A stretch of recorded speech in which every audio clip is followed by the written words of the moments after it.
मुस्लिम लोक मान दिन को दिन अत्याचार बढ़िबार लगी। आज्ञा हाँ ओडिशावासी पुणी गोटे बालेश्वर जिले में मुस्लिम युवक को पिटी पिटी हत्या कर किसी जन दुर्बृत्त।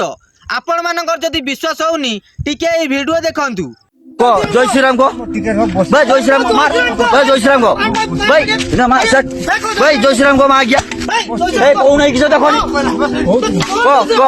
को अरे को जय श्री राम हां को जय श्री राम एडी को जय श्री राम दूर को जय श्री राम जय श्री राम जय श्री राम जय श्री राम दूर को मार गया गौ माता ममा जय श्री राम को मार गया जय श्री राम जय श्री राम जय श्री राम जय श्री राम जय श्री राम गुर माता रूल कर चु मार गया रूल कर चु मार गया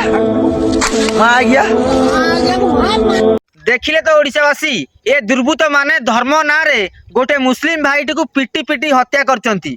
मोर एठी कहवा कथा होउची जदि मुस्लिम भाईटीर किछि भी भूल थिला ताहले आपण माने से मुस्लिम भाईटी को धरिकी आईन हाथ दे पार थांते, हेले आईन को हाथ को नहीं कि से मुस्लिम भाईटी को पिटी पिटी हत्या करिबा केते दूर ठीक हैला। मते तो दुख लागुची जो मुस्लिम भाईटीर जीवन चली गला सेही मुस्लिम भाईटीर दुईटी कुनी कुनी पिला थिले, हेले तांको परिवार को एबे सहाय्य सहयोग किए करिवो। मु एठी मुस्लिम भाई मानकु गोटिए कथा कहि रखिबी, आपण माने जो पर्यंत चुप रहिथिबे से पर्यंत आपणको समाज उपरे एमती अत्याचार हेई चलीथिबो।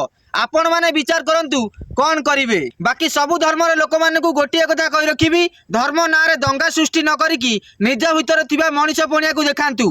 बाकी समस्त को आउ थरे रिक्वेस्ट करूची वीडियोटा को अति मात्रा शेयर करिकी आम नुआ मुख्यमंत्री पाखरे पहुंचांतु, नहले आगामी दिन में बहुत बड़ आकार दंगा सृष्टि हेई पारे। रहिली जय मानविकता।